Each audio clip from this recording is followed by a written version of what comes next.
बनेगा नेता। नगर निगम के चुनाव पास आने वाले थे। पूरे कानपुर शहर में टिकट को लेकर मारामारी शुरू थी, लेकिन सबसे ज्यादा चर्चा में वार्ड नंबर 40 की सीट थी। वो इसलिए क्योंकि इस बार वहां की सीट महिला के लिए आरक्षित थी।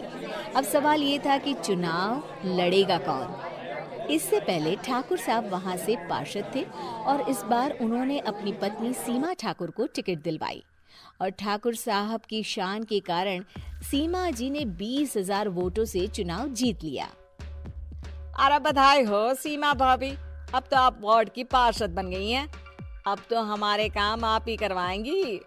अरे ये तो सिर्फ नाम की पार्षद बनी है, वो तो महिला सीट आ गई, वरना पार्षद तो मुझे ही बनना था। अब भले ही चेहरा इसका होगा, लेकिन पावर तो मेरी ही होगी। अरे वाह भाई साहब, क्या दिमाग लगाया है आपने भी। आइए आप लोग, खाना लगा दिया है सबके लिए। सीमा जी पार्षद बन चुकी थी, फिर भी उनकी एक ना चलती। सारे काम ठाकुर साहब खुद ही संभाल लेते और जहाँ जरूरत पड़ती वहाँ सीमा जी का अंगूठा लगवा लेते। सीमा जी ज्यादा पढ़ी लिखी भी नहीं थी। एक दिन ठाकुर साहब और सीमा एक प्रोग्राम में जाते हैं। अरे ठाकुर साहब, आप आ गए। ओहो, पार्षद मैडम भी आ गई हैं। स्वागत है आप दोनों का। लगता है हमारे पार्षद फंड का सही इस्तेमाल हो रहा है। चलिए अब उद्घाटन करते हैं। ये लीजिए ठाकुर साहब कैची, आप ही सबसे पहले प्रवेश कीजिए। सब लोग आगे निकल जाते हैं और सीमा जी पार्षद होने के बावजूद भी पीछे खड़ी रह जाती हैं।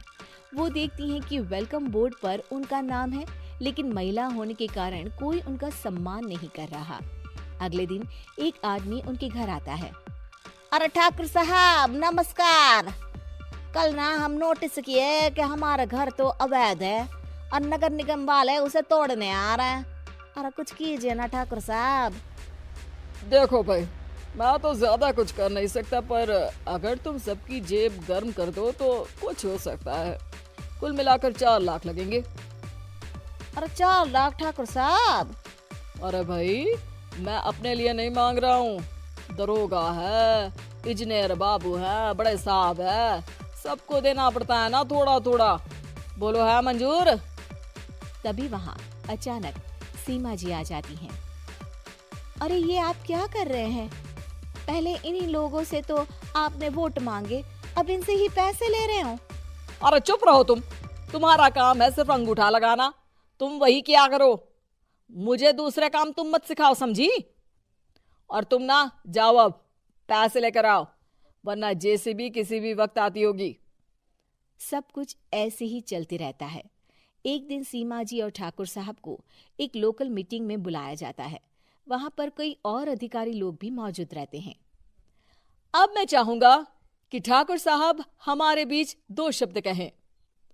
मेरे प्यारे भाइयों और बहनों, आज मेरा सौभाग्य है कि मैं आप सबकी सेवा दिन रात कर पा रहा हूं। आपने मेरी पत्नी को भारी मतों से जिताया है, इसलिए मैं आप सभी का शुक्रगुजार हूं।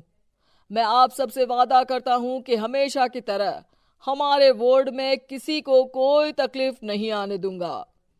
सभी लोग तालियां बजाने लगते हैं। अब मैं माननीय पार्षद मैडम को स्टेज पे बुलाना चाहूंगा। अपने नाम को बुलाया सुनकर सीमा जी एकदम चौंक जाती है। उन्हें बिल्कुल उम्मीद नहीं थी कि इतनी बड़ी जगह उन्हें मंच पर बुलाया जाएगा। जैसे तैसे वो मंच पर चढ़ती हैं। ऊपर जाते ही सीमा जी को सारी पुरानी बातें याद आ जाती हैं कि किस तरह उनके पति उन्हें कभी भी आगे बढ़ने नहीं देते और उनके नाम से गलत काम करते हैं। वो बोलने लगती हैं, मैं आपके वार्ड की पार्षद सीमा हूं। आप में से बहुत कम लोग ही मुझे जानते होंगे, क्योंकि इससे पहले मुझे कभी ऐसा मौका ही नहीं मिला। सारे मौके मेरे पार्षद पति यानी आपके ठाकुर साहब ही लेते रहे, लेकिन आज ये मौका मुझे मिला है तो मैं इसे ऐसे ही नहीं जाने दूंगी। मैं आपको ये बताना चाहती हूँ कि आपके ठाकुर साहब मेरे नाम की आड़ में गैर कानूनी काम करते हैं, जिस पर अंगूठों के निशान मेरे होते थे।